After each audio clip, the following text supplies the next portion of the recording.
This channel does not promote any violent, harmful, or illegal activities. All content provided by this channel is meant for an educational purpose only. নেতা police ঘুষখোর। কিছু স্মৃতি, কিছু বিস্মৃতি, কিছু আফসোস, কিছু প্রাপ্তি, সাফল্য, ব্যর্থতা, কিন্তু সবই একই সুরে বাঁধা। চেনা মানুষের অচেনা গল্প আজকে হবে মগজমারির আড্ডায়। তাহলে দেখতে থাকুন আজকের মগজমারির পর্ব। ও হ্যাঁ, এই পর্বের প্রাণ ভোমরা হলো ভূতের রাজা দিল বর, প্রতি স্বাদে মাতৃত্বের ছোঁয়া, সাথে মণি মহেশ হসপিটাল। স্যার কেমন আছেন? চলছে। Assistant police commissioner, Kolkata police traffic, তার সঙ্গে অ্যাক্টিং, একটা স্ট্রেস মারাত্মক, বিশেষ করে পুজোর সময়। তারপর কলকাতা সচল রাখার জন্য ট্রাফিক পুলিশ, তার মাথায় আপনি বসে আছেন, আর তার সঙ্গে হচ্ছে কি অ্যাক্টিং, দুটো কীভাবে ব্যালেন্স হচ্ছে?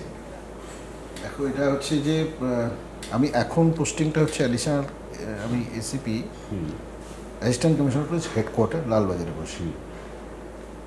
আমি গত বছর খানেক আগে আমি এখানে এসেছি। এটা বেসিক্যালি লালবাজার থেকে পলিসি অ্যান্ড আদার্স বিভিন্ন ব্যাপারে কাজ করতে হয়। আর কলকাতা শহরে যত ধরনের প্রোগ্রাম হয় সবই ও আমাদের লালবাজার থেকে বেরোয়, তো বাসটা সেগুলো সব জানা, সেগুলো করা। যত ধরনের বড় অ্যারেঞ্জমেন্ট থাকে বা যাই থাকুক, সে ধরো ক্রিকেট ধরো যাই ধরো, তার সঙ্গে আমাকে অ্যাটাচ থাকতে হয়। আর এর আগে যেটা ছিল, আমি ট্রাফিকও বহুদিন, তারপরে ওসি এসি, তার সঙ্গে এই যেটা আসতে বলতে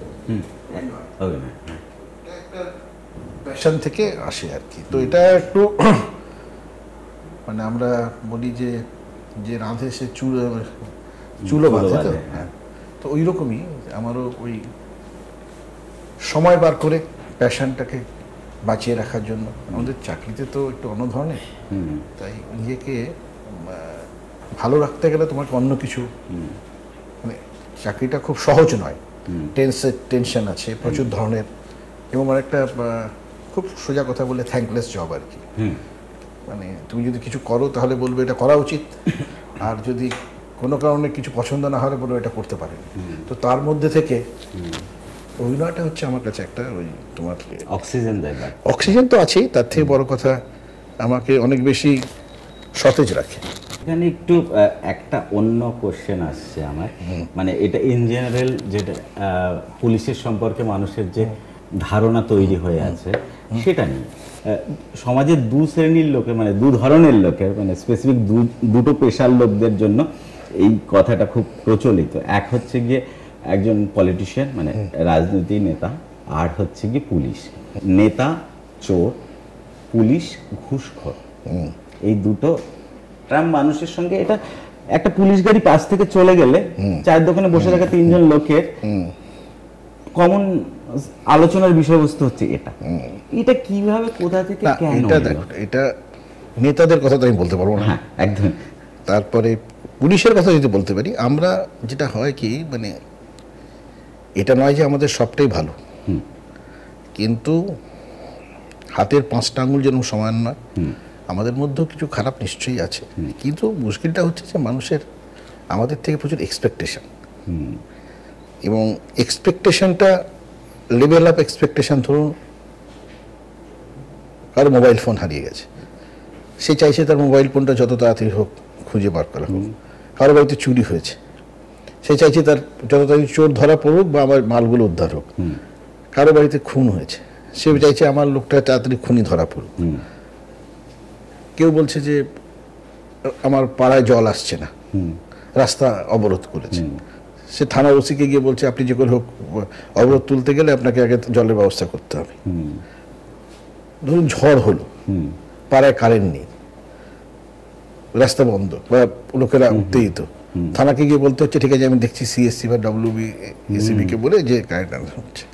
এবার লোকের এক্সপেকটেশনটা হচ্ছে সবসময় বেশি। আপনি বাড়িতেও দেখবেন যে লোকটির কাছ থেকে আপনি সব থেকে বেশি এক্সপেক্ট করেন, আমাদের বাবা মার কাছ থেকে আমরা সব থেকে এক্সপেক্ট করি।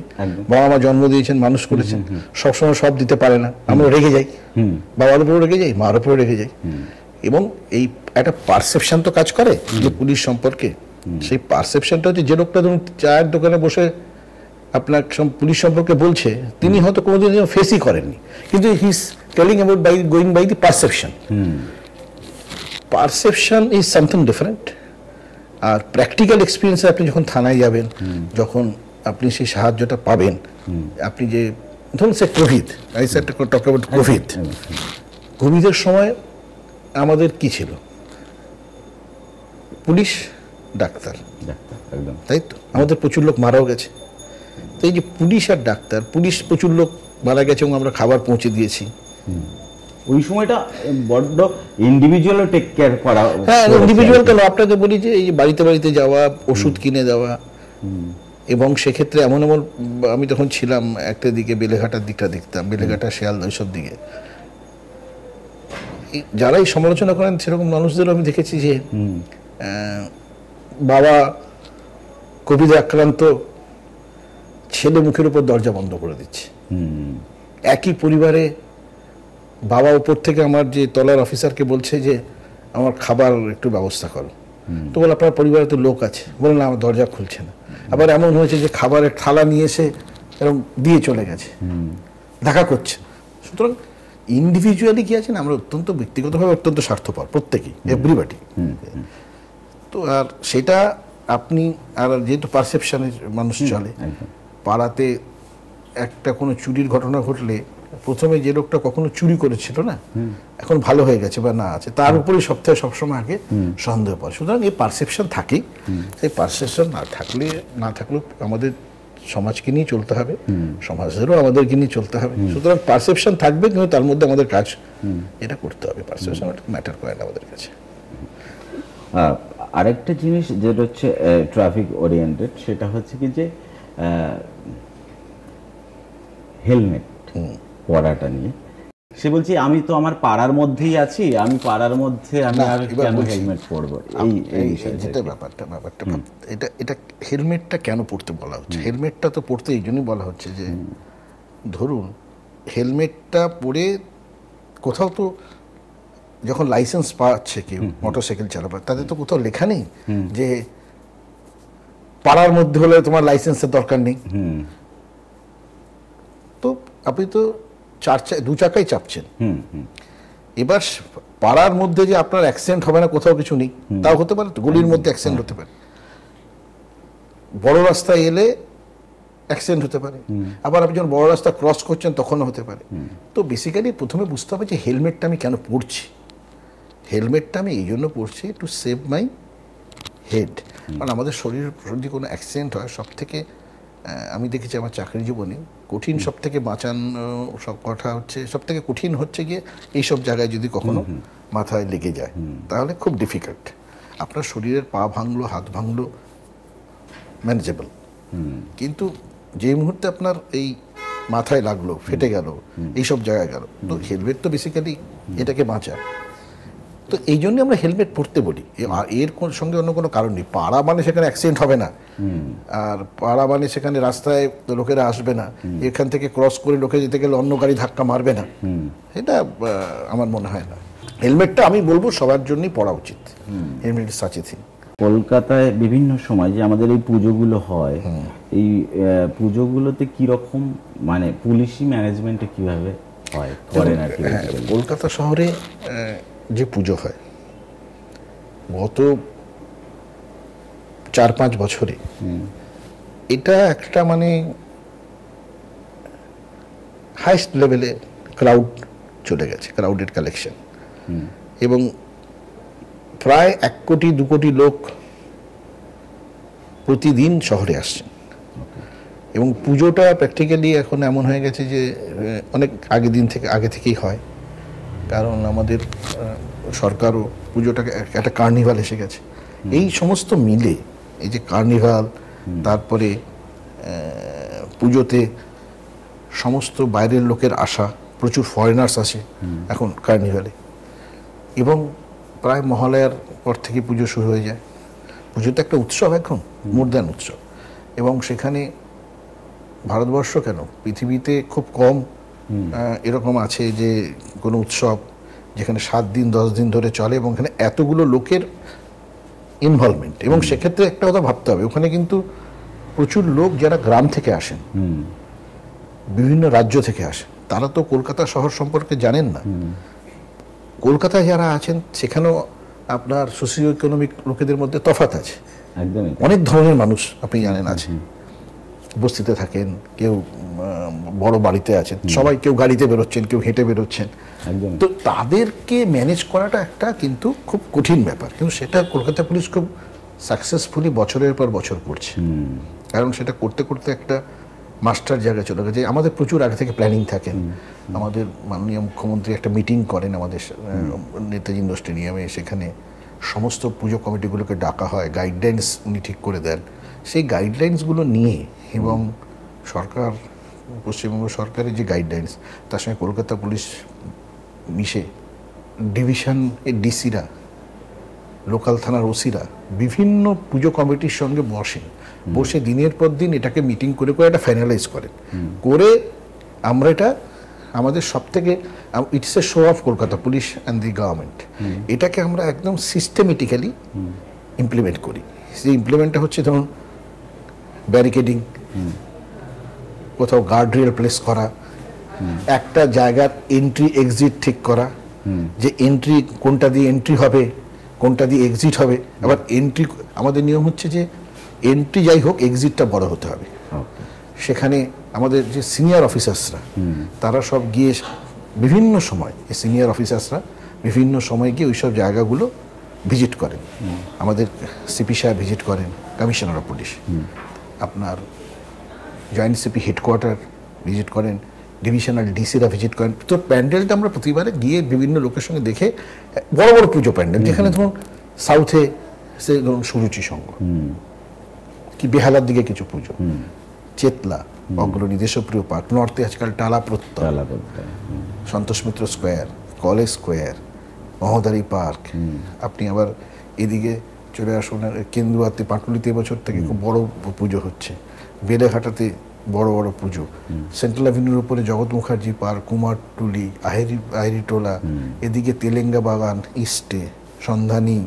আবার আপনি যখন রাজবাড়িতে আসবেন 66 পল্লী, দেশপ্রিয় পার্কের পুজো, ত্রিধারা, তারপরে বালিগঞ্জ কালচারাল, সমাজসেবী, হিন্দুস্তান পার্ক, এই যে পুরো একটা ক্লাবের মতো ক্লাবস করা, সেখানে কোন জায়গা থেকে একটা লোক বেরিয়ে এখান থেকে কোথায় যাবে সেটাকে ঠিক করা এবং তাদেরকে চ্যানেলাইজ করা, তাদের কোনো ব্যারিকেডের মধ্যে দিয়ে একটা পুজো থেকে আরেকটা পুজো নিয়ে যাওয়া, সেটা একটা আমাদের সিস্টেমে চলে। সেই সিস্টেমটাকে ইমপ্লিমেন্ট করার জন্য কলকাতা পুলিশের ওই সময় কোনো ছুটি দেওয়া হয় না, 1-1.5 মাস 2 মাস কোনো ছুটি থাকে না। কলকাতা পুলিশের from commissioner of police to একদম নিচের যে লোকজন যারা কনস্টেবলস, হোমগার্ড, সিভিক ভলেন্টিয়ার, সবাই থাকে রাস্তায়। এবং it's a show off Kolkata police and the government of West Bengal. এবং গত কয়েক বছর ধরে কার্নিভালের জন্য বা এইসবের জন্য এত সাকসেসফুল হচ্ছে ব্যাপারটা। কার্নিভালও খুব সুন্দর, আমাদের যে রেড রোডে যে কার্নিভাল হয় এটা প্রচুর সারা পৃথিবীতে এখন ইউনেস্কো থেকে শুরু করে হেরিটেজের থেকে সব কাজে থেকে প্রাইজ পেয়েছে। এবং আমাদের অনারেবল চিফ মিনিস্টার থাকেন ওখানটায়, এবং এটা খুব very well applauded program in whole world. তো সেই জন্য প্রচুর মানুষ আসেন এবং সেই জন্য Kolkata police at his best থাকে সবার, সমস্ত লোকেরা। তারপরে যেটা হয় কি, আপনি যেটা শুনবেন অনেক সময় আমাদের এগেনস্টে যে মিসবিহেভিয়ার কমপ্লেন থাকে তো 100বার থাকে, কিন্তু আমি বলছি গত 3-4টে পুজোতে এরকম কোনো কমপ্লেন নেই। যেখানে এত মানুষ আসেন বাইরে থেকে, সেখানে তার মানে everybody is prepared to help somebody who is coming from outside. যে এটা একটা ফেস্টিভ্যাল, তার সঙ্গে, কারণ আমাদের তো ফেস্টিভ্যালে আমরা তো আর কোথাও বেরোতে পারি না, আমাদের বাড়ির লোকেরা বেরোতে পারে না, তো আমরা সেই জন্য সমস্ত লোককে আমরা হেল্প করি। যারা আসছে তারাই আমার বাড়ির লোক, তাদেরকে ভালো করে ঠাকুর দেখালেই আমাদের সবারই আনন্দ। সমস্ত র্যাঙ্কেই এটা একটা আমাদের ভাবনা, সেই জন্য এত সাকসেসফুল পুজোতে। কলকাতা পুলিশের যারা সার্জন আছে তারা খুব ফিট, একমাত্র তারা খুব ফিট, এটা লোকের বক্তব্য। অন্য পুলিশরা আনফিট। একমাত্র সার্জেনরাই খুব ফিট, এটা মানে সবাই সার্জেনদের ফিজিকের প্রশংসা করে, এবং অন্য যারা আছে এর ভুঁড়ি বেরিয়ে গেছে, এর এই হয়ে গেছে, এই হয়ে গেছে, এখন এখন যেরকম দেখুন কলকাতা পুলিশের সার্জেন্টরা তো রাস্তায় থাকে বেসিক্যালি, অনেক থানাতেও থাকে, যেন আমি অনেকদিন থানায় চাকরি করেছি, রাস্তাতেও করেছি। সার্জেন্টদের ফিজিক্যাল যে আপনার আমাদের যে যখন চাকরিতে আসে ওরা, তখন যে মাপটা থাকে সার্জেন্ট সাব ইন্সপেক্টরদের, তখন কিন্তু ফিজিক্যালি একটু সার্জেন্টদের একটু একটা সার্টেন হাইট হতে হয়, মানে 5 ফুট 6 বা 7-এর নিচে হবে না। তেমনি হয়তো সাব ইন্সপেক্টর হচ্ছে 5 ফুট 3, 5 ফুট 5, এরকম একটা ডিফারেন্স প্রথম থেকেই আছে।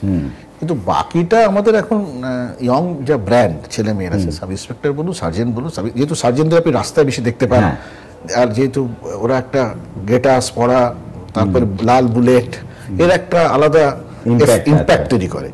আর সাব ইন্সপেক্টররা তো থানাতে থাকে ম্যাক্সিমাম, ইয়ং ছেলেরা খুব ভালো, সবাই এখন এভরিবডি ইজ ফিজিক্যালি ফিট। হ্যাঁ, আপনি একটা সে আগেকার দিনের কনস্টেবলস আর এদের বা তার যে চেহারা আপনি দেখছেন, পেটের পেরোনো আছে, অবশ্যই আছে, কিন্তু আমার যে এখন বর্তমান কমিশনার আছেন, তিনি তো নিজেই 21 কিলোমিটার দৌড়ন, 12 কিলোমিটার দৌড়, প্রত্যেক এভরিবডি সুপিরিয়র অফিসাররা সব ফিট। আর প্রত্যেকবারে আমাদের বসেরা এই একটা কথাই বলে যে ভাই, এবং সব জায়গায় আমাদের জিমও আছে, everywhere you have a gym, তো আপনি চাইলে করতেই পারেন। এখন আমাদের বাঙালি লোকেদের একটু থাকি, খাওয়া দাওয়া করলাম, একটু বেশি একটু ঘুমোলাম, একটু ফ্যাট সব জায়গাতে, কিন্তু দোজ ওয়ার অন রোডস বা পুলিশ স্টেশনে যারা আছে তারা এখন খুব ফিট থাকার চেষ্টা করে। এটা পুরোনো বললাম না পারসেপশন ছিল, আগে সিনেমায় দেখাতেন যে সবার শেষে পুলিশ আসতো, মার্ডার টার্ডার হয়ে গেল, তারপরে সেই পারসেপশন যে কাজ করে, সবার কাছ থেকে টাকা নিয়ে নিচ্ছে, এরকম থাকে, বাড়ি থেকে কাউকে বার করে দিল, পুলিশ তাকে হেল্প করলো, মানে আমাদের সিনেমা মিডিয়াতে এগুলো বহু বছর ধরে দেখিয়েছে।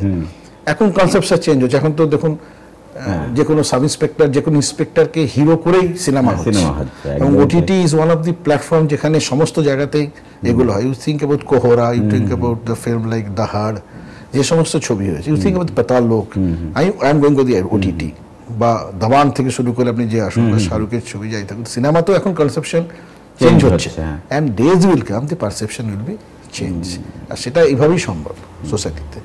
পুলিশের একটা ডিউটি ওভারলোড সবসময় থাকে, এবং যে পরিমাণ পুলিশের দরকার সেই পরিমাণ পুলিশ নেই আর কি।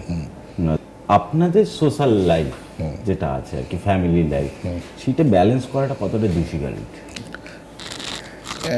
It's a very tricky thing, কারণ আমাদের কেউ বলতে পারবে না যে প্রত্যেকটি লোক যে আমাদের 20-25 বা 30% লোকেরা যারা খুব বাড়িতে সময় দিতে পারে, বাকিরা খুব একটা দিতে পারে না।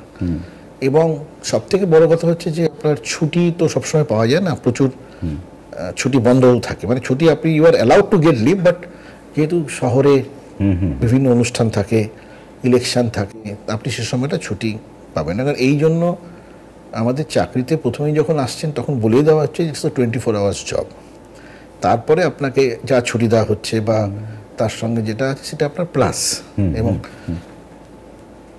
আমাদের সুপিরিয়ররা খুব কনসিডারেট থাকে যে যখন ছুটিটা গ্যাপ থাকে তখন যাতে ছুটি দেওয়া যায়। তাও বলবো যে এই পর্যায়টা খুব মুশকিল, এবং সত্যিকার মুশকিল। কেন বলছি যে মানে ধরুন আপনার বাড়িতে আমি আমার বলতে পারি, আমার ছেলে সেন্ট জেভিয়ার্সে পড়তো, আমি যেহেতু থানাতে চাকরি করেছি বহুদিন ট্রাফিকে, কিন্তু আমার তো মনে হয় না আমি পেরেন্ট টিচার্স মিটিংয়ে 2বারের বেশি কখনো যেতে পেরেছি, 2-3 বার। সো যদি কোনোদিন আমার ছেলে জিজ্ঞেস করে, সো এখন বড় হয়ে গেছে, যে তুমি আসোনি কেন, so your answer will be যে আমার জব। কিন্তু আই ডোন্ট থিঙ্ক ওটাও কতটা স্যাটিসফাই ওকে করতে পারবে। সেরকম আমার ক্ষেত্রে, এরকম ক্ষেত্রে বহু জায়গায় আমার স্ত্রী বলুন বা সবাই বলুন, যে সময় ছুটি নিয়ে সবাই একসাথে বেরোতে যাওয়ার কথা, বা আমাদের বন্ধুরা যারা কলিগস তাদের ফ্যামিলি, তো সেম জিনিস আছে। কিন্তু but it's a part and parcel of your job, এটাকে নিয়ে থাকতে হবে, এটা খুব ব্যালেন্স করা, এটা একেবারে ওই এক্ষেত্রে আমি বলবো যে entire credit goes to family. Actually they balance us, সেই জন্য family is very more important to us. বাড়িতে যে স্ত্রী সেই ছেলে মেয়েকে মানুষ করছে, প্রত্যেক পুলিশেরই তাই। আপনি স্কুলে যাওয়া থেকে শুরু করে নিয়ে যাওয়া সব কিছু, তাকে পৌঁছানো, তাকে টিউশনে পড়ানো, সব কিছু। বাবা তো ইজ নাথিং বাট একটা বেতন এনে দিচ্ছে ইন অল র্যাঙ্কস, ম্যাক্সিমাম ক্ষেত্রেই তাই। তো এটা খুব ডিফিকাল্ট, কিন্তু বলবো একটাই যে ওই এই চাকরির তো অনেক সুবিধাও আছে, সেটা মাথায় রেখে আপনাকে এগুলো কিছু তো মেনে নিতেই হবে।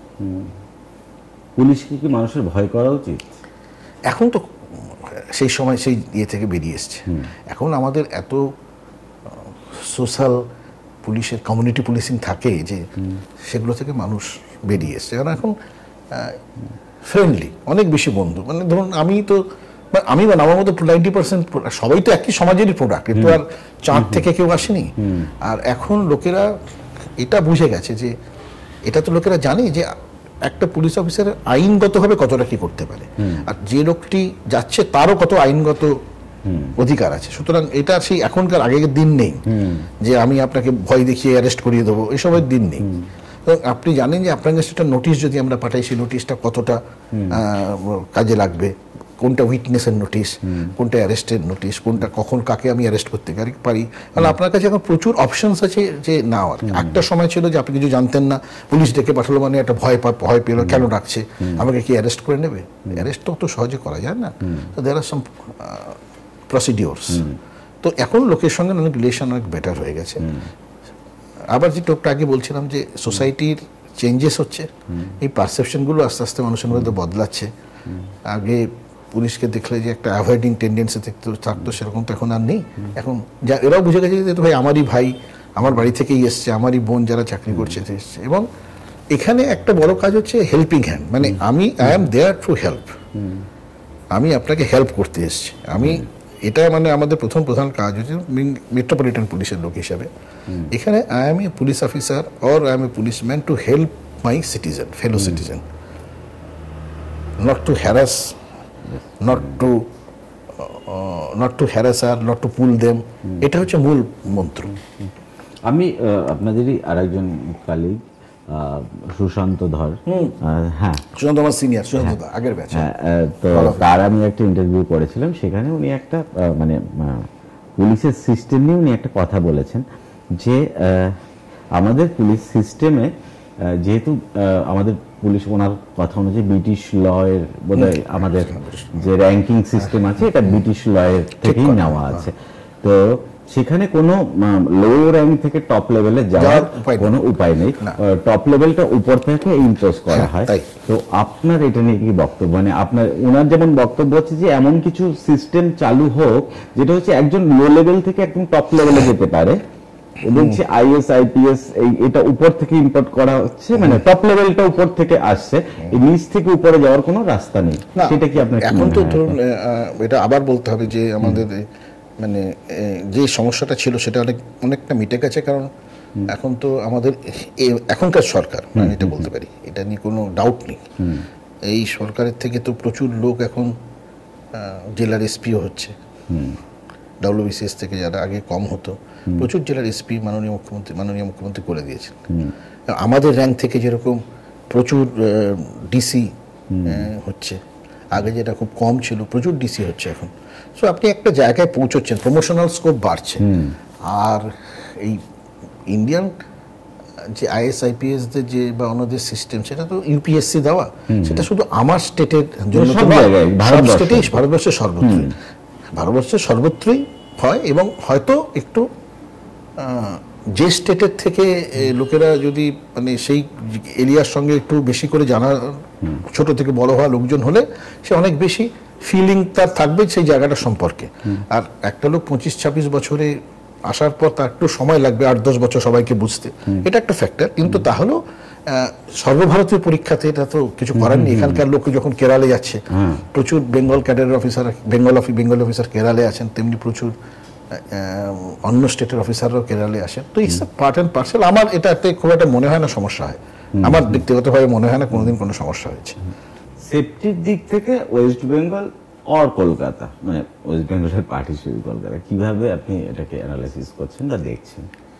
দেখুন, সেফটির দিক থেকে তো আমি নাগরিক সুরক্ষা যদি বলেন, নাগরিক ছেলে হোক মেয়ে হোক, মানে গত 4-5 বছরে কলকাতা মানে যখন রেটিং তৈরি হয়েছে সারা ভারতবর্ষের রেটিং, জনসংখ্যার হিসাবে তো আমরা অনেক বেশি অন্যান্য যে কোনো মেট্রোপলিটন থেকে। সেই হিসাবে কলকাতা শহর মানে আমরা নিজেরা বলিনি, এটা বাইরের থেকে এসছে, সেন্ট্রাল গভর্নমেন্ট বলুন, অন্যরা বলেছে, is the safest city in the country. এবার এখানে সেফেস্ট মানে কিভাবে হচ্ছে? সেফেস্ট মানে আপনার ক্রাইম এগেনস্ট উমেন বলুন, in respect of crime against property বলুন, বা ক্রাইম এগেনস্ট অন্য কিছুর, অন্য যে ধরনের ক্রাইম বলুন, সেগুলোর রেট অ্যাকচুয়ালি অন্য জায়গা থেকে কম। এবং আপনি একটু আগে যেটা বলছিলেন, যে কথা হচ্ছিল যে অ্যাবাউট ওমেন সেফটি,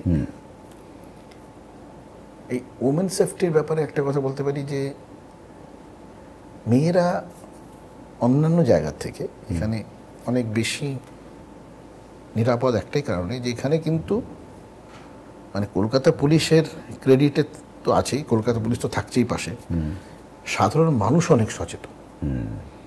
মানে আমি আপনাকে বলছি, সাধারণ মানুষ অনেক বেশি সচেতন। অন্যান্য মানে আমি অন্য কোনো স্টেটকে আন্ডারমাইন না করে বলছি যে আপনি যেগুলো জায়গায় যাবেন, আমরা অন্তত মেয়েদের, মহিলাদের যে চোখে দেখি, সে চোখে তো অন্যভাবে তাদের সঙ্গে কথাবার্তা বলা, তার সঙ্গে অবশ্যই নিরাপত্তা একটা ব্যাপার, সেটা কিন্তু থাকে যত রাত্রি হোক। এবং সেই জন্য একটা কোনো ইনসিডেন্ট হলে, যদি অনেকগুলো ইনসিডেন্ট পরপর হতো, তাহলে কিন্তু এত হিউ অ্যান্ড ক্রাই হয় না। একটা ইনসিডেন্ট হলেই লোকেরা খুব কেন হচ্ছে যা শুরু হয় আর কি। তো এইটা হচ্ছে ইস্যু। মানে সেই হিসাবে বলতে পারি যে সেদিকে অনেক সেফেস্ট, পেট্রোল থাকে, রাত্রিবেলা এত লোক গাড়ি ফেরে, সব কোনো এখন অবধি সেরকম কিছু বিরাট অর্থে ইস্যু হয় না। এবং 100 ডায়াল আছে প্রচুর আপনার, তো যেটা 100 ডায়ালের আছে, আপনি যেটা জেনে রাখুন, এই 100 ডায়াল করলে আমাদের কিন্তু, আপনি যদি 100 ডায়াল করেন, তাহলে কিন্তু খুব বেশি হলে 5 থেকে 6 মিনিটের মধ্যে যে কোনো জায়গায় আপনার কিন্তু গাড়ি পৌঁছে যাবে, পুলিশের গাড়ি, এনিওয়্যার। এটা কি কলকাতা সিটির জন্য না ওয়েস্ট বেঙ্গলের? কলকাতা সিটি অন্যান্য জায়গাতেও আছে। আপনি 100 ডায়াল লালবাজারে করলেন, তারপরে এই 100 ডায়ালে যদি লালবাজারে কোনো কমপ্লেন আসে, আমরা সঙ্গে সঙ্গে, যদি বাইরেরও হয়, সঙ্গে সঙ্গে আমাদের লালবাজার কন্ট্রোল রুম থেকে ভেরি অ্যাক্টিভ 24/7। তারপর যেটা 1073, যেটা হচ্ছে ট্রাফিক কন্ট্রোলে, তখন আবার ট্যাক্সি রিফিউজ করছে, ফোন করবেন, 100ও ফোন করতে পারেন। এই যেই 100 ডায়ালে ফোন করলেন, সঙ্গে সঙ্গে আমরা ওটাকে কম্পিউটারাইজড হলো, কলটা ট্রান্সফার হয়ে গেল। ট্রান্সফারের সঙ্গে সঙ্গে যে পুলিশ স্টেশন এরিয়াতে সঙ্গে সঙ্গে বলে দেওয়া হলো, প্রত্যেক জায়গাতে গাড়ি আছে, সে ধরুন রুবিতে হচ্ছে কোনো ঝামেলা, বা রুবি থেকে আপনি গড়িয়াটের মধ্যে কথা হচ্ছে, সেটা 4 পয়েন্ট যেখানে আমাদের গাড়ি আছে। So it's a matter of 6 kilometres. তাহলে আমি ভাগ করে কাছাকাছি আছে তাকে পাঠিয়ে দিলাম। সো একটা জায়গায় মিনিমাম 2 মিনিট, আর ওদিকে 7 থেকে 8 মিনিট পৌঁছে যাবে, গাড়ি পৌঁছে যাবে। এটা নিয়ে কোনো সমস্যা, এই জন্য নিরাপত্তা অনেক বেটার, অনেক বেটার, অনেক ভালো সিস্টেম। এবার একটু আপনার পার্সোনাল জীবনে চলে আসে। হ্যাঁ বলুন। আপনার ছোটবেলা কেটেছে কৃষ্ণনগরে তাহেরপুরে। মামা বাড়ি। আপনার বাড়ি ওখানে? মামা বাড়ি। আচ্ছা। তারপরে দেখলাম আমরা বেসিক্যালি বাবা তখন আসামে, আমরা আসামে। আচ্ছা। তারপরে কাঁথি কলেজ থেকে পাস করেছি। মা চাকরি করতেন নাতন বলে একটি জায়গা আছে। বাবা কি করতেন আপনার? বাবা টেক্সটাইল ইঞ্জিনিয়ার ছিল। ওকে। তারপরে বাবা মারা গেছেন আর্লি। মা স্কুল মিস্ট্রেস ছিলেন। তো মা নাতন বলে একটি জায়গা আছে, ওখানে ছিলেন। তারপরে ঘাটালেও কিছুদিন ছিলেন। তো আমার পড়াশুনো নাতন হাই স্কুলে হয়েছে, তারপরে কিছুটা কৃষ্ণনগরের দিকে হয়েছে, তারপরে নাতন, তারপরে কাঁথি কলেজ থেকে পাস করেছে। এই পুলিশের চাকরিটা, মানে পুলিশ হব এই ইচ্ছে না? না না, ইচ্ছে একদমই ছিল না। ইচ্ছে না মানে দেখুন, আমার ক্ষেত্রে তো ইচ্ছে খুব একটা ছিল না, কিন্তু তখন আমার ভাইরা ছোট, আর স্কুল মাস্টার মানে বেতন খুব বেশি ছিল না, এটা তো এখনো মনে পড়ে। যে তো অনেকটা আমার ক্ষেত্রেও সে সময় 21-22 বছরে 21 বছর বয়সে চাকরি পেয়ে, 21+ চাকরি পেয়ে গেছি। তখন 2-3টে চাকরি পেয়েছিলাম। তো তার মধ্যে যেটা কলকাতায় থাকা যাবে যে চাকরিটা, যেখানে আমার ভাইরা খুব ছোট ছিল, তো তাদেরকে একটু দেখারও ব্যাপার থাকে। এই বাকি দুটো চাকরি পেয়েছিলাম, সেগুলো একটু বাইরে, একটা টুয়ার্ডস একদম সাউথের এক্সটেন্ডে, আর একটা নর্থ ওয়েস্ট। তো সেই জন্যই তখন মার সঙ্গে কথা বলে এই চাকরিটাই আমি নিলাম। তো ঠিক আছে, পুলিশ হওয়ার কথা ছিল না, যেন তখন তো ক্রিকেট খেলতাম, আর মানে অন্য ধরনের জীবনযাত্রা ছিল, আর প্রতিবাদী ব্যাপার ছিল। তো সাডেনলি ইট হ্যাজ বিকাম স্কুলে আসা। তো এটার জন্য এই যে মানে কিছুটা কনসিকুয়েন্সের জন্য আপনাকে এই চাকরিটা করতে হলো আমার ক্ষেত্রে তো বটেই। হ্যাঁ, তো তার জন্য নিজের যে ইচ্ছেটা ছিল সেইটাকে কতটা সাপ্রেস করতে হয়েছে, বা সেইটাকে আজকে ভাবলে সেই অ্যাসপেক্টটাকে কিভাবে দেখেন? পৃথিবীতে সবকিছু তো পাওয়া যায় না। হ্যাঁ সেটা তো ঠিকই আছে, আজকে তো অ্যানালাইসিস করে প্রথমে সেটাই। তখন তো খুব দুঃখ হতো, কিন্তু আজকে এত বছর চাকরি করার পর এটাও তো ভেবেছি যে এই চাকরিতে থাকার সুবাদে তো অনেক কিছু পেয়েছি। শাহরুখ খানের সঙ্গে 1-to-1 হাত মেলাতে পেরেছি, সুচিত্রা মিত্রর একক গান শুনেছি সামনাসামনি বসে, সচিন তেন্ডুলকারকে পাশে এসকর্ট করতে পেরেছি, মুখ্যমন্ত্রীদের সঙ্গে এসকর্ট করতে পেরেছি, প্রচুর মানুষের উপকার করতে পেরেছি, হসপিটালে ভর্তি করতে পেরেছি, যারা খুব ডিস্ট্রেস কন্ডিশনে আছে তাদের হেল্প করতে পেরেছি। এটা তো অন্য জায়গায় তো পেতাম না। এটা একটা বড় ব্যাপার, ডেস্টিনি বলে আমি খুব মানি। আজকাল আরেকটা কথা খুব শোনা যায় যে সিভিল ভলেন্টিয়ারদের উপদ্রব, সিভিক ভলেন্টিয়ার, এটা আপনার নিশ্চয়ই নলেজে আছে বা আপনি এটাকে কিভাবে দেখেন? হ্যাঁ, এটা উপদ্রব মানে কি হয়, সিভিক ভলেন্টিয়ার্স তো আমাদের part and parts of the society. সব চাকরিতেই যেরকম খারাপ ভালো আছে, এদেরও আছে। এদেরকে ট্রেনিং এখন দেওয়া হচ্ছে, আগে ট্রেনিং একটু কম হতো, এবং এরা তো বেসিক্যালি একদম লোকালাইজড, সেই জন্য অনেক সময় কি হয়, ধরুন লোক কম আছে, হয়তো ওদের সঙ্গে ডিউটিতে যাওয়া হলো। এখানে অনেক সময় হয় ধরুন একটা জায়গাতে 500-700-1000 সিভিক ভলেন্টিয়ার্স আছে, একটা দুটো এমন ইনসিডেন্ট হলো দুজনের মধ্যে, পার্সেন্টেজ কিছুই আসে না, কিন্তু এটা ওদেরকে বোঝানো হচ্ছে যে এই দুজনের জন্য কিন্তু তোমাদের তোমাদের কমিউনিটি আমাদের সঙ্গে জড়িয়ে সবারই বদনাম হচ্ছে। এইটা তো ওদের সাথে পার্ট অ্যান্ড পার্সেল, এগুলো আস্তে আস্তে সোসাইটির তো অনেক চেঞ্জেস হচ্ছে, এটা তো মানতে হবে। তার সঙ্গে এগুলো ঢুকছে, মানে ভোগবাদ বলুন, লোভ বলুন, আর এটা প্রত্যেকেই খুব ইয়ং যারা আসে, তো চোখের সামনে একটা মোবাইল, তাতে অনেক রকম কিছু থাকে, তো এইগুলো ওদের মধ্যে একটা চেঞ্জ হয়। কিন্তু ওদের এখন ট্রেনিং চালু হয়ে গেছে, ঠিক হয়ে যাবে আস্তে আস্তে। পুলিশ এখন কি সেই পরিমাণ মাইনে পায় যাতে তাকে আর ঘুষ না দেখুন, আপনি যদি খারাপ, আমাদের যথেষ্ট ভালো বেতন, এ নিয়ে কোনো ডাউট নেই, এবং মানে আমি টপ লেভেলের কথা বলছি, টপ না মাঝে ভালোই, ঠিক আছে। আপনি সরকারি কর্মচারী, এই কলকাতায় সাসপেন্ড করা নিশ্চয়ই, আপনাকে ফ্যামিলি সরকার কোয়ার্টার দিচ্ছে, তবে কি অসুবিধা থাকবে? আমি আবার বললাম, যদি আমার মনে হয় যে কোনো চাকরিতে, মানে আমার পুলিশ বলেন, আপনি ডাক্তার, এনিওয়্যার। আমি একটা জিনিস শুধু বলছি যে কারণ পুলিশ নিয়ে বেশি কথা হয়, কারণ তারা সব থেকে বেশি সার্ভিস দেয় এবং তাদের সব থেকে বেশি দেখা যায়, এই জন্য মানুষের সঙ্গে সব থেকে বেশি রিলেটেড। এবং দেখুন অন্যান্য সার্ভিসে এমন আছে যে লোকটি পুলিশকে বলছে আমি ঘুষ দিচ্ছি, সেই হয়তো ইনকাম ট্যাক্সের কোনো কমাবার জন্য অন্য কারো কাছে কি অন্য কিছু ঘুষ দিচ্ছে, তাই তো ব্যক্তিগত। হ্যাঁ, এবার সেই ব্যক্তিগত অ্যাঙ্গেলে আপনাকে বলতে পারি যে এটা আমি সব জায়গাতেই, আপনি ওই 5-10% খারাপ লোক থাকে, খারাপ মানে বলবো না যে লোভ, আসলে তো আপনাকে বললাম গ্রিড। এবার সেই গ্রিডটা আপনি যদি কন্ট্রোল করতে পারেন, এর থেকে বড় কিছু, আমি গ্রিডের মধ্যে থাকলাম। এবার যদি আপনি গ্রিডটা আপনার বেড়ে যায়, তখন আপনি এটা করবেন, তবে এগুলো আস্তে আস্তে অনেক কমে যাচ্ছে। This type of things are very, আর যেহেতু আমাদের কর্তারা অত্যন্ত কড়া এসব ব্যাপারে, কোনো মার্সি করবে না, সেটা সবাই জানে। সাইবার সিকিউরিটি বর্তমানে খুব একটা জটিল সমস্যা, মানে ডিজিটাল অ্যারেস্ট বলে আর একটা জিনিস এসেছে, সেখানে হয়তো একজন পুলিশ অফিসার ফোন করছে বা একজন জাজ ফোন করছে, একজন উকিল ফোন করছে, এবং এমন জায়গায় দেখা যাচ্ছে যে আমি সেদিন দেখলাম ইন্ডিয়া টুডের একজন রিপোর্টার, সিনিয়র রিপোর্টার, সে মানে এমন পরিস্থিতি তাকে করে দিয়েছে, সে হয়তো 2-3 ঘন্টার জন্য ভাবনা চিন্তা শুরু করে দিয়েছিল সে সুইসাইড করবে। মেন্টাল ট্রমাটা এই জায়গায় নিয়ে চলে যাচ্ছে, এবং ম্যাক্সিমাম এদের তো আসল উদ্দেশ্য হচ্ছে আলটিমেট টাকাটা নিয়ে নেওয়া। তো সেটার উপরে আপনারা কিভাবে কাজ করছেন? দেখো, এটা হচ্ছে কি ডিজিটাল অ্যারেস্ট বলেছো না, এটা সাইবার সিকিউরিটি, সাইবার ক্রাইম। হ্যাঁ, মানে এই স্পেসিফিক এইটার নাম ডিজিটাল অ্যারেস্ট দিয়েছে। অনেক রকম আছে, ক্রেডিট কার্ড থেকে হয় ডিজিটাল অ্যারেস্ট, হয় ফোন টেলিফোন থেকে হয়, তারপরে মাঝখানে তোমার এই সেক্সের উপর করছিল সব ফ্রড।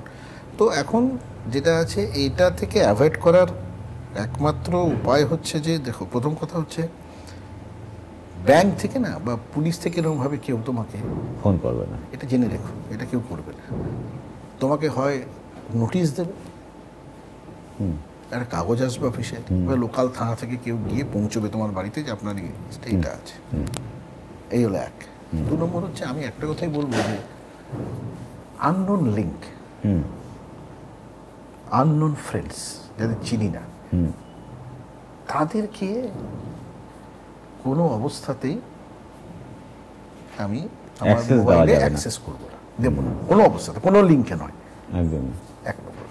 2 নম্বর হচ্ছে ধরো আসে আপনার সিএসসি বিলের জন্য আসে, এলআইসি আসছে, তারপরে এলআইসিটা আসবে তো লোকেরা কি হচ্ছে বা ভয় পেয়ে যায়, এগুলো কিছু নেই। কারণ প্রত্যেকেরই তো একটা এলআইসি পোর্টাল আছে, ইন্স্যুরেন্স পোর্টাল, ব্যাংকের একটা পোর্টাল আছে, তাই তো? একদম।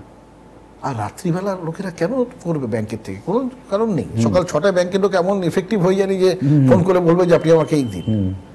তো সুতরাং আর একটা কথা জানতে হবে, যে আমি সিবিআই থেকে বলছি, সিবিআই থেকে ভাবে বলে না, সিবিআই ইউনিফর্ম লোকজনই নেই, সিবিআই তো সিভিলের পরে ঘুরে বেড়ায়, তাই তো? তাহলে সিবিআই এর লোক হঠাৎ বলছি হায়দ্রাবাদ, বম্বে, ইডি বলছে আপনার কাছে 10টা পাসপোর্ট জমা আছে, আপনি কেন শুনতে যাবেন পাসপোর্ট জমা আছে? তার মাঝখানে হতো এরা তো খবর নিয়ে রাখে। তো ধরুন আপনার ছেলে বাইরে পড়ে, আজকে আপনার ছেলেকে আমরা অ্যারেস্ট করেছি বলে একটা ছবি আপনার ছেলের নেবে, সেই ছেলেটাকে দেখিয়ে নিজেরা পপ আপ করে ওর মধ্যে অন্য একটা ছবি থেকে দেখা গেলো ছেলে বসে আছে, সামনে পুলিশ বসে আছে, অবভিয়াসলি লোকেরা প্যানিকড হয়ে যায়। সেই জন্য আমাদের একটাই বক্তব্য হচ্ছে, আমাদের এই কলকাতা পুলিশের যে সাইবার সেল আছে, ইটস ভেরি এফেক্টিভ। কিছু প্রত্যেক ডিভিশনে একটা করে সাইবার সেল আছে, কিছু হলেই আপনারা সঙ্গে সঙ্গে ওখানে ফোন করুন। কলকাতা পুলিশের সাইবার ক্রাইমের লালবাজারে যেটা আছে তাকে করুন, তারপরে 100 ডায়ালে করুন, যেরকম আমি একটা খবর পাচ্ছি এরকম আমাদেরও হচ্ছে। একটা কথা সবসময় মনে রাখতে হবে, যে কোনো এই ধরনের ক্রাইমের একটা ব্যাক চেক আপ করতে হবে, তাই তো? আপনার unknown number, don't forward this. আপনি খুব ভালো করে ভাবুন না যে মিডিয়াতে আছেন, এই ফিল্মে আছেন, কটা আপনার কাছে বম্বে, ইউরোপ, আমেরিকার থেকে ফোন আসবে? আসবে না, আসবে না। কলকাতা থেকে আসবে, অন্য কোথাও আসবে। বা বম্বে থেকে কেউ ফোন করলে সে তো বারবার করবে না, 10 বার করে আপনি যতক্ষণ না ধরবেন করতে থাকেন। তারপরে হতে পারে না পেলে একটা টেক্সট ছেড়ে দেবে, হ্যাঁ, কাজের জন্য, হ্যাঁ, যে আপনি আমাকে একটা ফোন করবেন, I got your number from somebody, you may know, সে তো আর পাইনি, অলোকদার কাছ থেকে পেয়ে গিয়ে আপনার কাছ থেকে পেয়েছে, পেয়ে ওর কাছ থেকে গেছে, কি আমাদের সুজিতের কাছ থেকে পেয়েছে, যে নাম্বার পেয়েছি, I have got a reference from Sujit Dutta, I have got reference from Alok Sanna, তো ইউ হ্যাভ গট সামথিং, যে হ্যাঁ আমি ওকে চিনি, তাহলে আমি লোকটার সঙ্গে কথা বলতে পারি। সামবডি ইজ মিডিয়েটিং দ্যাট, তাহলে হলে আপনি কেন বলতে যাবেন? আমাদের সমস্যা হচ্ছে যে, আর এদের টার্গেট মানে টার্গেট হচ্ছে যখন আপনি রিটায়ার করে যাচ্ছে, মেইনলি 60-এর, তখন তো আপনি এলোন, আমাদের যা সিস্টেম, ছেলেমেয়েরা বাইরে চলে যাচ্ছে, আমার নিজের ছেলেই বাইরে থাকে, তো ছেলেমেয়েরা বাইরে, তো আপনি তখন লোক চাইবে যে কারোর সঙ্গে ফোন করি, কথা বলি, কিন্তু সেই কথা বলার মাঝখানে যে এদের এইগুলো কাজ করছে, তারপরে কখনো যত কাছের লোকই হোক, কোনো ঘনিষ্ঠ ছবি দেবেন না, কারণ আপনি তো ছবিটা তো ক্লাউডে থাকছে, তাই তো? It may be used in different way, keep it, আপনার সঙ্গে কারো সম্পর্ক আছে, আপনার সঙ্গে ভাব ভালোবাসা আছে, দুজনের মধ্যে থাকুক, ঠিক আছে, কিন্তু ওই ছবি তুললাম, এখানে দিলাম বা এলাম, লোকেরা, somebody is there who is looking into this, সে এটাকে যে মিসইউজ করতে চাইছে, এগুলো আপনাকে অ্যাভয়েড করতে হবে, নাহলে হবে না। নাহলে এইটা প্রায় 50% মানে পার্সোনাল ইনিশিয়েটিভ থেকে হয়ে যায়। আমি আমার ফোনে যদি অ্যাক্সেস না দেই, আর আপনি অ্যাক্সেস দেবেন না, আননোন লোকেদের কাছ থেকে কোনো রিকোয়েস্ট নেবেন না, তাই তো? একদম। ধরুন আমার ফ্রেন্ড লিস্টে 4000 লোক আছে, 1500-2000 ওয়েট করে আছে, সেই লোকটা তো আমাকে চেনে না, সে হয়তো দেখেছে আমি কারো বন্ধু, সে তার বন্ধু, মানে বাবার, মামার, কাকার, জ্যাঠার করে করে করে আপনি আমাকে পাঠিয়েছেন, আমি যদি না চিনি, সেজন্য আপনি কখনো যান, যদি গিয়ে দেখেন যে খুব কমন বন্ধু যার সঙ্গে রোজ কথা হয়, তার কেউ ফ্রেন্ড লিস্টও আছে, তার সঙ্গে কোনো যোগাযোগ হয়, তাহলে তো বুঝতে পারবেন দেখলেই যে তাকে কটা লাইক পাঠাচ্ছে, কটা কমেন্ট করছে, তার মানে লোকটাকে চেনে। আমি কমেন্ট যখন পাঠাচ্ছি, আই নো দিস গাই, তো তার আগে আপনি যাবেন না। কিন্তু আমরা কি করি, এটা কেউ পাঠালো, করে নিলাম। আর এখন তো সাইবার ইজ লাকি দ্যাট কলকাতাতে সাইবার ক্রাইম হলো আপনার এখানে, কিন্তু actually it is being operated from Nigeria, say south Africa, কোনো জায়গা, মালয়েশিয়া, ইন্দোনেশিয়া, ইভেন নেপাল, কলকাতাতে, ইন্ডিয়াতে আমরা জামতারা বলি, ভারতপুর, এখানে রাজস্থানে ভারতপুর, জামতারা, বিভিন্ন জায়গার গ্যাং আছে। তো বেসিক্যালি জামতারা তো ফেমাসই হয়ে গেল সিনেমাই করে। কিন্তু আমি বলছি ভবিষ্যতে ক্রাইমের ভবিষ্যৎ হচ্ছে সাইবার। সাইবার ইজ দি, এখন ওই ডাকাতি, মার্ডার এসব ক্রমশ কমে যাবে আস্তে আস্তে। এখন সবটাই সাইবারের উপর নির্ভর করবে। সাইবার ক্রাইম, ডার্ক ওয়েব, এইগুলো আসছে। আরেকটা যেটা হচ্ছে কি ফেক নিউজ। হ্যাঁ, ওটা খুব খারাপ। বিভিন্ন ছবি মফ করে সেটাকে চালিয়ে দিয়ে পারসেপশন তৈরি করা হচ্ছে। তারপরে বড় কথা হচ্ছে যে ধরুন অন্য দেশের কোনো ঘটনা, তার সঙ্গে এখানকার কোনো ঘটনাকে রিলেট করে সেই ছবি দিয়ে দিচ্ছে। এই যে আমি যখন দেখছি ভালো করে, তখন তো আমি ভাবছি না যেটা অ্যাকচুয়ালি কোথাকার ছবি। আর এমন সিস্টেম আপনাদের এই ফটোশপ হেনাজানো হয়ে গেছে যে মনে হচ্ছে ছবিটা, ঘটনাটা উলুবেড়িয়া, অ্যাকচুয়ালি উলুবেড়িয়া ঘটনায় না, ঘটনা হয়তো ব্রাহ্মণবেড়িয়া বাংলাদেশের, আর ঘটনাটা এখানে চলছে উলুবেড়িয়া। আর লোকেরা এই, আমরা তো ওই যা দেখি দৃশ্যমান, আমার কাছে যা দৃশ্যমান সেই হিসাবে আমি যাচ্ছি। তো ফেক নিউজ এবং লোককে ডিমিনিশ করা, তার রেপুটেশনকে খারাপ করা। আর আপনার কাছে কথা বলার স্বাধীনতা আছে, ভালো, কিন্তু কাউকে অপমান করার স্বাধীনতা তো নেই, বা মিথ্যে কথা বলার, মানুষকে যে যে ছোট করা। মানে আমরা বলি সব সময় যে আমাদের বাক স্বাধীনতা, নিশ্চয়ই বাক স্বাধীনতা ভালো, কিন্তু সব জিনিসেরই একটা লিমিটেশন, সিস্টেম, প্রসিডিওর থাকা উচিত। আমার তো তাই মনে হয়। ফেসবুককে তো আমি ফেকবুকই অনেকটা ভাবি। আরেকটা যেটা হচ্ছে গিয়ে, এটা হচ্ছে গিয়ে একদম সিনিয়র সিটিজেনরা পার্সোনাল উদ্যোগ নিয়েই করেন, সেটা হচ্ছে তার পাড়ার মোড়ে, চায়ের দোকানে মোরাল পুলিশিং। সেইটা তো এমন পর্যায়ে, সেটা হচ্ছে গিয়ে খুব মানে বিরক্তিকর পর্যায়ে চলে যায়। এবং কিছু কিছু ক্ষেত্রে এইভাবে আইনের সাহায্য কিভাবে পেতে পারে, আমি বলছি মোরাল পুলিশিং বলে তো কিছু নেই। হ্যাঁ, মানে পাড়াতে কাকা দাদা এটা করা যায় না, ওটা করা যায় না, কেন করছে এইসব? তো এটা আমরা কি আগে ছিল পিএনপিসি, পরনিন্দা পরচর্চা, কাজ নেই ওখানে বসে খুঁজ বাঁচেই আর কি, এটা করা যাবে না, ওটা করা যাবে। এই ক্ষেত্রে হলো straight go to police station, okay, go straight, যার অগেন্সটে হচ্ছে গিয়ে বলুন যে এই জিনিস ঘটছে। আপনার যে যতটুকু আপনার অধিকার আছে সেটা ফ্রিজ করার তো কারো কিছু নেই, নোবডি ক্যান ফ্রিজ ইট। একটা হচ্ছে গিয়ে সিভিল অফেন্স আর একটা ক্রিমিনাল অফেন্স। এবার অনেকে সিভিল অফেন্স আর ক্রিমিনাল অফেন্সের মধ্যে গুলিয়ে ফেলে, সেইটা যদি একটু পরিষ্কার করে আপনি। পরিষ্কার মানে সিভিল অফেন্স মানে কি, যেখানে ধরুন ক্রিমিনাল অফেন্স মানে পুলিশ খুব সহজেই তাতে ক্রিমিনাল কেস হলো আলাদা কথা, আইপিসি আছে, সিআরপিসি আছে। সিভিল অফেন্স মানে যেখানে আপনি ধরুন প্রপার্টি রিলেটেড কিছু আছে, যেখানে আপনার টাকা পয়সা, একশো হোয়াইট কালার ক্রাইম, এগুলো হচ্ছে সমস্ত সিভিল অফেন্স। এবার আমি আপনাকে ঘুষি মারলাম, এটা নিশ্চয়ই সিভিল নয়, এটা ক্রিমিনাল অফেন্স। হ্যাঁ, আমি আপনাকে ধাক্কা দিয়ে ফেলে দিলাম, তাই তো? কিন্তু আপনি আমার বাড়িতে আছেন, আপনাকে আমি জোর করে বার করে দিলাম, বা মানে আপনি আছেন, তার এগেইনস্টে কমপ্লেন করলাম যে আমার কাছে জোর করে আছে, আমার বাড়িতে বেরোচ্ছে না, বের করে দিচ্ছি ডিফারেন্ট, জোর করে বের করে দিলাম ক্রিমিনাল, কিন্তু আমার বাড়িতে আছে ইন্টিমেশনটা দেওয়াটা সিভিল অফেন্স। মানে আমি বাড়িতে আছি, হয়তো ইলিগালি আছে, তা পুলিশ গিয়ে কাউকে বার করবে না, তখন কোর্টের ব্যাপার আছে, ল আছে, এরকম সিভিল এইগুলো। আর টাকা পয়সার ব্যাপার আছে, আমার কাছে টাকা নিয়ে টাকা ফেরত দিচ্ছে না, আপনি তো পুলিশকে বলে টাকা দেন, আইনের যা নিয়ম আছে, বা ব্যাংকের থেকে আপনি লোন নিয়েছেন ফেরত দিচ্ছেন না, ব্যাংক কমপ্লেন করছে, এইগুলো সমস্ত সিভিল।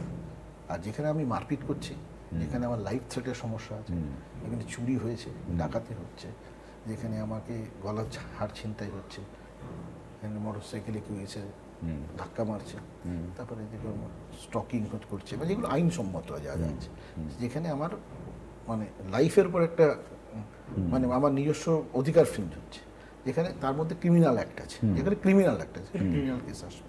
আর যেখানে ক্রিমিনাল নেই, যেখানে আমার বাড়িতে ডিসপুট আছে, বাড়ি আছে, প্রপার্টির, আমার দুই ভাইয়ের মধ্যে ঝামেলা, প্রপার্টি, আমার টাকা পয়সা নিয়ে ঝামেলা, বেসিক্যালি হোয়াইট কালার ক্রাইম হচ্ছে অল সিভিল। বাংলা ইন্ডাস্ট্রির দর্শকরা তিন ভাগে ভাগ হয়ে আছে, বাঙালি দর্শকরা তিন ভাগে ভাগ হয়ে আছে। সেটা হচ্ছে কি, একটা হচ্ছে কি যে কমার্শিয়াল ছবি যারা করে তারা আর্টিস্টিক ছবি বোঝে না, আর্ট হাউস ছবি বোঝে না। আর আবার এদিকে দেব জিতকে নিয়ে একটা টানাটানি, এর হলে এর ছবি দেখবো না, এর হলে এর ছবি দেখবো না। তো ভেরি রিসেন্ট এই সময়ই দেখা যাচ্ছে যে সন্তান আর খাদান নিয়েই একটা কথা হচ্ছিল। সেটা হচ্ছে গিয়ে রাজ চক্রবর্তী, এটা এর মধ্যে একটা অদ্ভুত লড়াই চলছে। তো আপনি তো পার্সোনাল রাজ চক্রবর্তীর সঙ্গে কাজ করেছেন, আপনার অ্যানালাইসিসটা কি, মানে অ্যাজ এ ডিরেক্টর হিসেবে? ডিরেক্টর এবং ওয়ান্ডারফুল ডিরেক্টর, খুব ভালো, এবং টিম ওয়াজ ভেরি গুড। আমি কাজ করেছি এবং ওখানে মিঠুনদার মতো লোক ছিলেন, তাকে নিয়ে দেখা, এবং টিম ওয়ার্ক। তারপরে ডিরেক্টর হিসেবে রাজ যেভাবে আমাদের মতো নবিশ লোকেদেরকে নিয়ে যেভাবে তাকে দিয়ে অভিনয় করানো এবং তাকে বার করে নিয়ে আসা, is amazing, is very good. Raj is very good.